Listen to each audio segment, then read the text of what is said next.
for example, the situations of constraint. What is constraint in this case? Transition. What is the transition? And value-added export. What do you define value-added export? That's what you have to clarify in advance. Okay, as a background or uh, in a certain extent that you understand those kind of key point, because in here you have a statement to talk about. So you have to explain what is your understanding about that statement first, and then focusing on your explanation. Okay, I want one help me with the question number 4 and question number 4. One of you have one of the groups have already talked about that, so I might not talk about that more. Question 2 and question 3 is two different approach.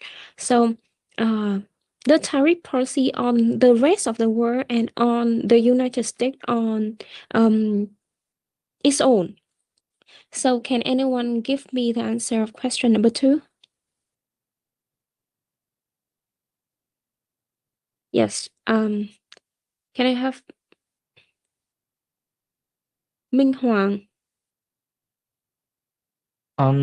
Question number 2 is impacts of Donald Trump reciprocal tariff policies on the rest of the world. In my opinion, Donald Trump's reciprocal tariff policies aims to raise the U.S. Tariff against countries that impose high tariff or trade barriers on American goods. The logic is equal treatment. If another country taxes U.S. export heavily, the U.S. may respond with similar tariff. This policy can strongly affect the rest of the world because the U.S. is one of the largest import markets. First, it increased the global trade uncertainty. The exporting countries may face the higher cost when selling goods to the U.S., especially countries with large trade surplus with America. This can reduce the exports and discourage investment and disrupt the global supply chains.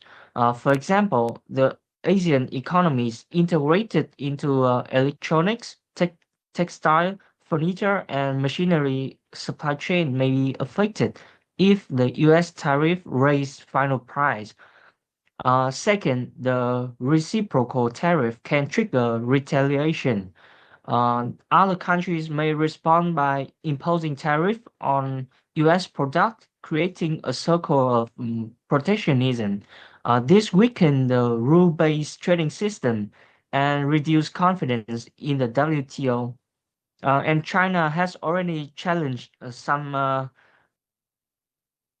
tariff action through WTO, showing how tariff disputes can become legal and political conflict. In conclusion, the reciprocal tariff may protect some U.S. industry temporarily, but they create wider risks for the global economy with higher price, low trade growth, supply chain regulation, and the greater tension of trade. So that's my idea. Okay, so with this question, can I hear question? Okay, so with this question, what he's doing pretty well is that he mentioned about the context first. So what is Donald Trump co-tariff policy? So you have to mention that first. You have to mention the history of that, briefly about the context behind reciprocal tariff, starting more in detail, for example, starting from which year, and the thing is, with the rest of the world, the phrase "the rest of the world" is very vague. So yes, you have to mention impacts. You have to mention whether it is positive or negative impacts, and the rest of the world is which part of the world. Okay, whether those are specific country, specific group of country, developing or other developed country, or specific areas of the world like European country, Asian country or something. So if you can mention the impacts and connect well with which part of the world, then that is a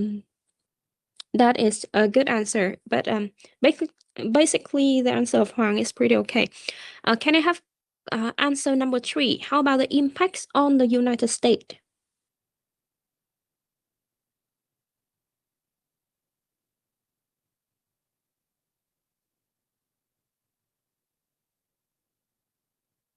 United States is a how about on United States? About the logic of it, similar to question number 2, okay? But this is will be less vague than question number 2 because now you have a specific nations to talk about, okay, which is the United States nations. So as a nations that we have to find okay, Ha-chan, yes. Okay, so to answer, so number 3 questions is the impact of Donald Trump reciprocal tariff on the United States. So in short term, these tariffs may help the United States increase the government revenue from import duties, right? Because it's put a tariff. The second thing, they may also protect some domestic industry from foreign competitions and give the U.S. Um, stronger bargaining power in the trade negotiations because the United States is a very huge market and everyone wants to enter it. So it gives the US the power in negotiations as well. But however, tariff usually increase the prices of imported goods. It means that the American consumer may have to pay more for daily products. And US firms are also affected because many of the companies depends on the imported raw material from like China or other countries. And so for example, like the manufacturing sector or the electronics as well may face a higher production cost. Another another negative impact is I think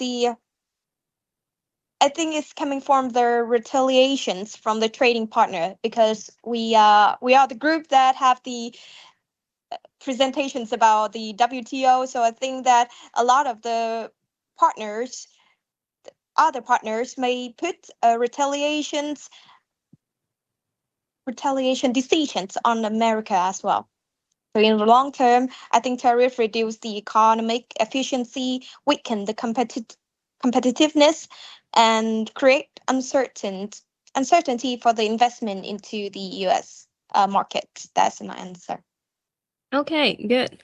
Pretty good. So with this case also, with the logics of question number 2, you have to note which one positive impacts, negative impacts, and to the United States. And with United States, this one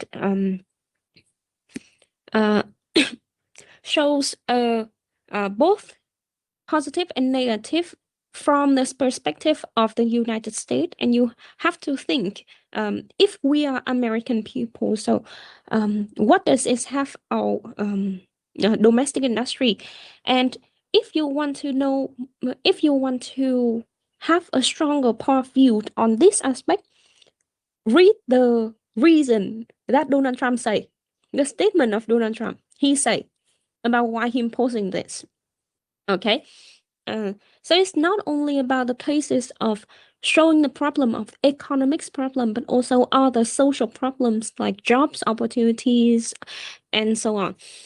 Okay, so that is with this one. With arguments, the question number 4, there's already some groups that talk about this. So you can have a look at your friends' presentation and also have your own perspective about that. For question number 5, argument for trade protectionism. This one closely linked to the evidence of trade, whether should we goes against or we support trade. So you can use some arguments on that to talk about it.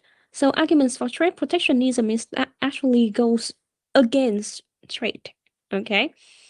And whether the case of Vietnam should follow free trade or protectionist, that's some examples with specific industry, okay? For part two, all related to Chapter 11. So WTO cases, EVFTA, ASEAN with AEC. So for question one of the groups have already solved this question. For disadvantage of free trade policy, question 2 and question 5 have some connection, because one talk about disadvantage of free trade policy and one talk about advantage, but the explanation is different, because one have to use EVFTA to support arguments and one have to use AEC to support. AEC is what we have just mentioned, and you focus on the 4 key pillars of AEC to support that. And because we're talking about free trade, so the pillar 1 is the most important one. Number 3 is about commitment of EVFTA as new generation FTA. This one, and opportunity and challenge when joining EVFTA. The 4th question is pretty easy for you. Okay, so I think we can finish our class today. The class monitor, please note the bonus point for the friends, for your friends today. Of your points for your presentation, for your about your attendance today, I will add more to finalize the attendance mark, but you already have your presentation point and you already have your midterm points, so you can have a look at the link, okay, and updating your marks. And if there's any question about those marks, please